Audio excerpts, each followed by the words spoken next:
I'm going to go deep with this because what I'm about to say, you're going to have to be Muslim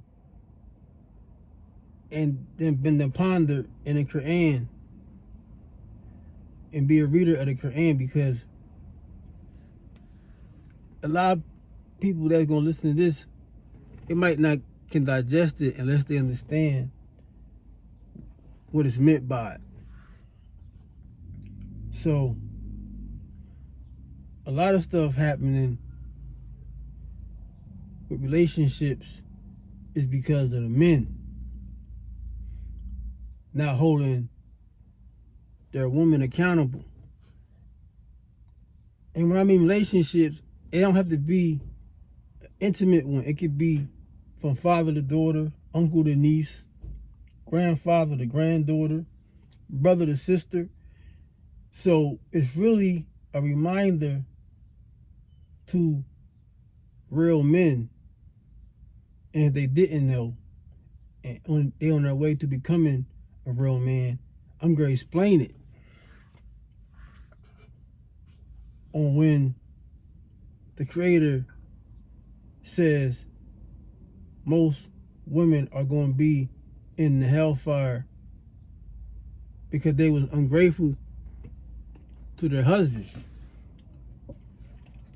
So below, if the Creator talking about husbands and wives and marriage, that type of situation, he talking about the Muslims. Not going to honor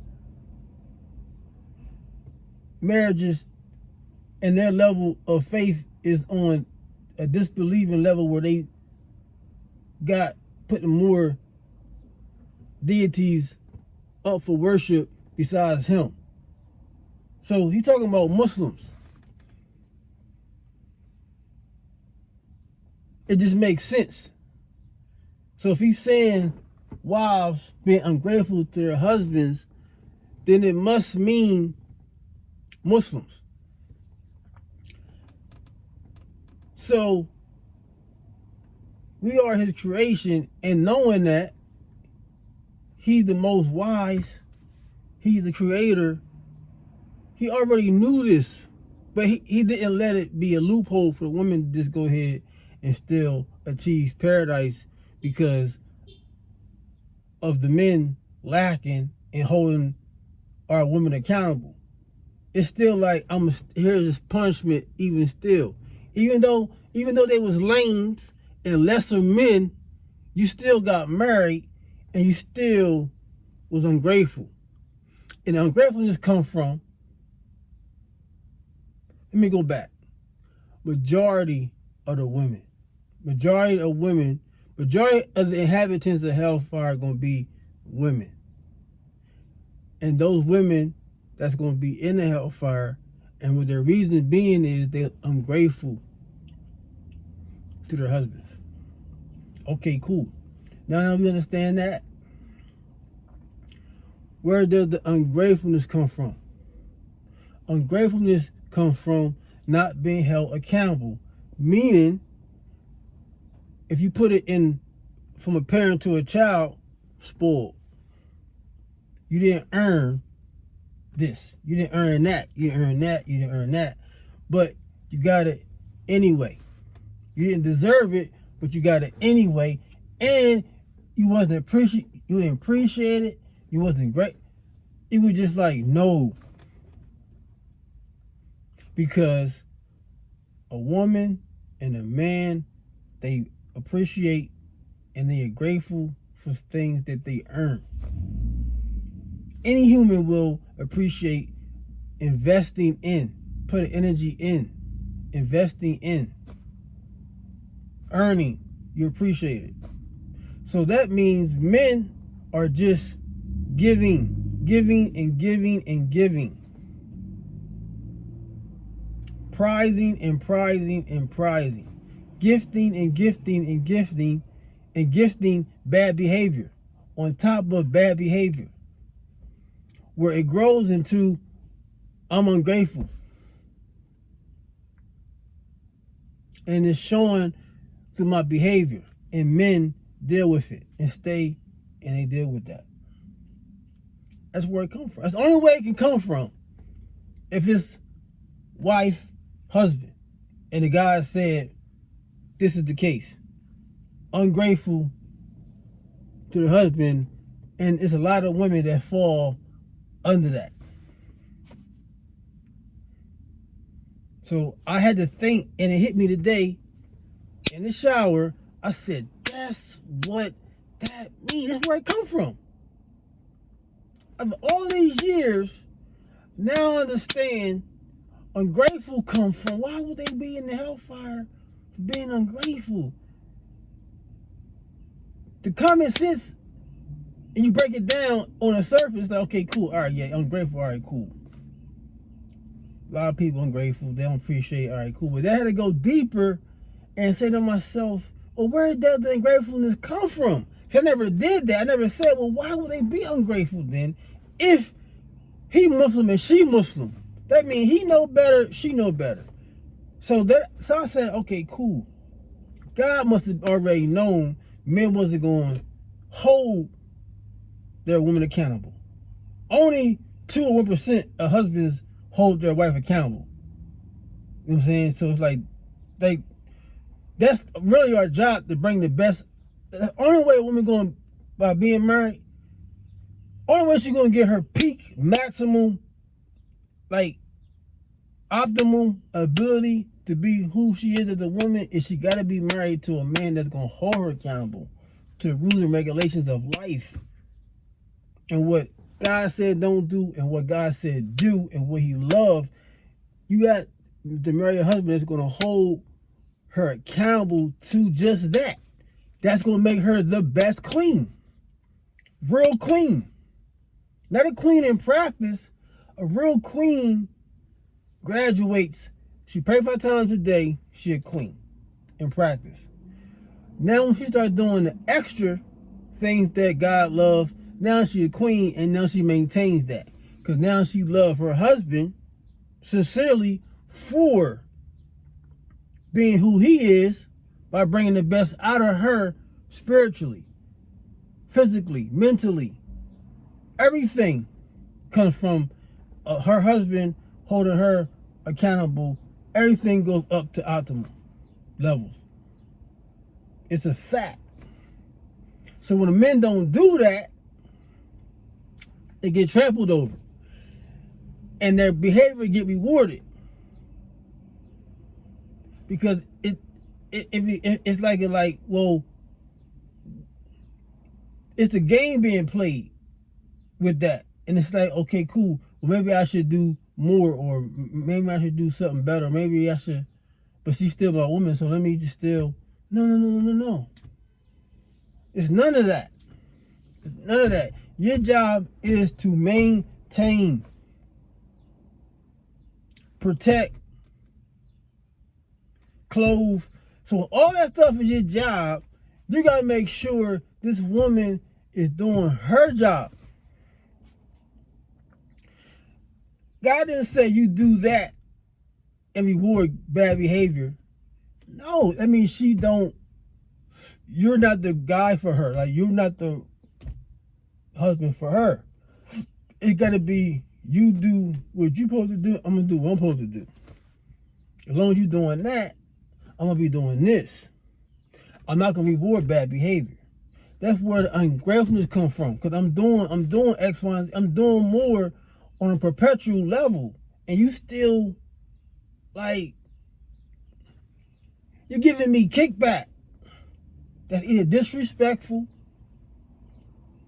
it's not pleasing, or you just found, like, why you here? You see what I'm saying? That kick in. And it be the man's fault, really. Really be the men's fault. Because Allah can't bless it unless everybody's doing their part. You see what I'm saying? So you can't just let the man off scot-free and say, oh, this ain't none of your fault. It's just her. She gonna do what she gonna do. But she really is built to follow a leader. So a leader job is 24 hours around the clock, 7 days a week. See what I'm saying? But still, we got to say to yourself, if that's the case, that means we got to do something different. Because the women don't appreciate us. They're ungrateful. And we do and do and do, and we give and give and give. But what's missing is the whole accountable part is not there. That's the missing thing. And when you hold women accountable, then you're going to see, oh, this wasn't what she signed up for. Either she going to love you for that, or she going to get out of that. Two things going to happen. Either she going to love it because it makes she feeling more good as a woman, as a female, or she going to say, nope, this is not what I signed up for. When you start getting new or start getting like this, and she going to just roll, then you got to let her roll. Because you don't let her roll, then you're going to say, you know what, I'm going to compromise that. I'm not even going to hold her accountable no more. I'm just going to she don't like me doing that. She don't like me saying that. So cool. And then you stay in position, and then everything just going to go all the way left. That's it. You know? And we got to stop saying we cool and putting the look on for the people, and then really home, it's a mess. It's not a turn on. You end up becoming roommates. But you keep saying to yourself, we cool. You're not cool. You're not cool. Because nobody ain't like how they were in the beginning.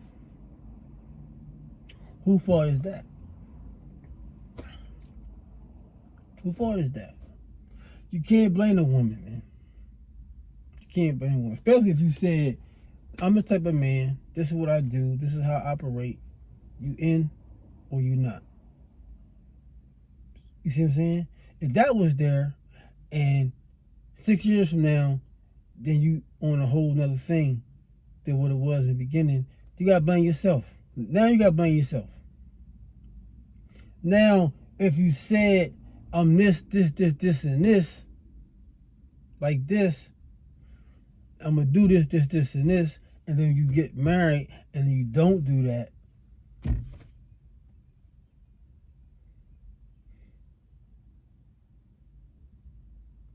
who you going to blame? Who you going to blame? Because, you was not telling the truth from the beginning. You see what I'm saying? So if you put somebody out there in the beginning, and then when you got married, you switched up, then you deceived. You can't do that. You can't do that. You gotta say, this is how I am now. This is how I'm gonna be when we get married. You in or you out. Now she got a choice to make. Cool. You gonna do this. And am I able to fulfill that? No. So I'm not even gonna move forward. You gotta be straight up, man. I don't know how many times I gotta say this stuff. You gotta be straight up. If you got a daughter, you got a niece, you got a granddaughter, you gotta hold her accountable, man. You gotta make sure who she marrying, he capable of holding your niece, your sister, your daughter accountable, man. You gotta know. I'm telling you, that's the only way, because the women are not raising their hands like, yo, you gonna hold me accountable? No, all right, well, man, I don't want to be your wife then. They're not doing that. They're not gonna do that.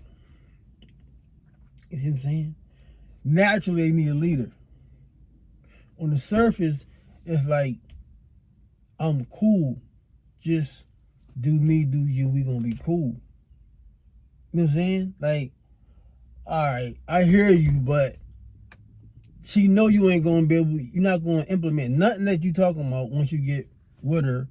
Really, honeymoon, bit. Now you off that. She can tell. I don't know how, But they know if you really sincere or not from the beginning. They know when you like, oh, he gonna be implementing that when we get married. He gonna be practicing that. I'm gonna have to follow. I'm gonna have to get in the mix and perform, cause he ain't playing. Like, they know that. They know. Yeah. So it's like, man, you know. And then at that level, when they know that you a joker, in her brain, she already know how many years she gonna be your wife anyway. Short term, long term. She already know. Cool. Cause when you like that, when you you know,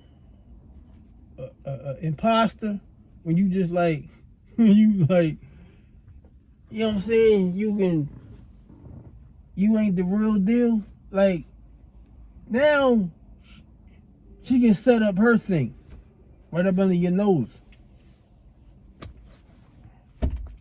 Because it's like, man, he ain't, you know what I mean? He ain't him. But I need a companion. I need somebody now. So you fit that description. But that leadership part, that part where it's like, I fully depend on him, it's not, you know, like that real, like, I really in his life because he making me, like, I'm getting better.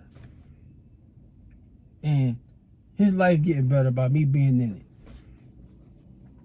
So it's like a reciprocating thing, like in this all energy that's benefiting both parties. That's a sincere thing. Everybody ain't to win it now. Both spouses hate to lose each other because it's never a thought like, if I lose him, unless Allah just take his soul. There's the, all right, cool. But losing that type of spouse never entered the brain, because it's like, nah, it's too working. I'm bringing my best thing forward. He already forward. He already going in the direction that I want to go in. That's the part. That's the compatibility. Like, he already going in the direction that I want to go in anyway. Boom. The kids come. They're a product of y'all two being compatible. So the household is dynamic. The father feel proud because he made sure he gave his daughter to somebody that wasn't playing. That was the real deal. The brother, the uncle, can pat himself on the back and said, I made sure I was giving her to a bona fide brother. Or if you're a wali or a sister, your job is to make sure this brother that's about to marry her, or not, you decide like, nah, he playing. I already know. I know it's tight. You can't marry him. I don't care about all that. What you trying to do? I see it. He ain't the one. Until you find the one. It gotta be a brother that's like, he look at relations, any sexual thing, like he look down at that. He not looking at it. That's not where he going at. That's not in his forecast. That's just something that gonna happen regardless. It don't dictate nothing. So when you above that and you can stay focused, she gonna be focused. Period. That's how it go. You gotta marry a brother that's focused on what's important, and that's getting to Jannah, paradise. That's the focus. That's the objective. That's first priority. Setting the family up to go in one direction, and that's paradise. That's the winning path. The hereafter, that's it. The goal is God. That's the goal. That's the aim. God. That's it. Can I give God his rights more today than yesterday? If you like that and your wife like that, come on, man. Come on. You made the right decision. You made the right pick. They here. They out here. But like back to what I was saying, we can't just be satisfied with, oh, then they gonna be in hellfire because that's just how they are, ungrateful. No. We gotta, as men, we gotta fix that. We don't want our sisters in the hellfire. That's not the thing. Like, oh, then that's their fault. Okay, cool. It's a fact, but still, when we get them, when we get one, we gotta make sure that she is held accountable, ready. That's it. Or she gonna roll. Now, if she roll because she thought you was playing, it's off you. You cool. All right, this ain't for you. Cool. Because most times, they like, he ain't that boy. He just talking. Cool. But then when they come in your life and they see you ain't playing, they got a choice to make. Cool. But I'm saying, forget that. Stay 1,000% on the focus, and whatever woman in your life gotta be held accountable. Daughter, granddaughter, niece, sister, wife, it doesn't matter, man. Doesn't matter. That's how it go. You just can't be here doing what you want to do. Not in this life. In this world, it's a blueprint. You gotta do what God said to do and not to do. That's it. It's real simple. Your body, your mind, your heart is already created to do what God said to do. That's how you have a peace of mind. When your spouse is on the same page as you. It make too much sense. Everybody agree. It make a lot of sense. So I just wanted to just bring something to the platform that hit me this morning. Boom. I had to bring it and share it. That's my job. You know what I'm saying? The strongest faith is correcting something with your hand physically. Then next is speaking on it verbally. The weakest of faith is just sitting on the sideline, looking and not saying nothing, not doing nothing about it, just hating it in your heart. That's the weakest. I can at least do the verbal part. If you're trying to control or force somebody, make somebody do stuff, end up in jail. So that's it. Share.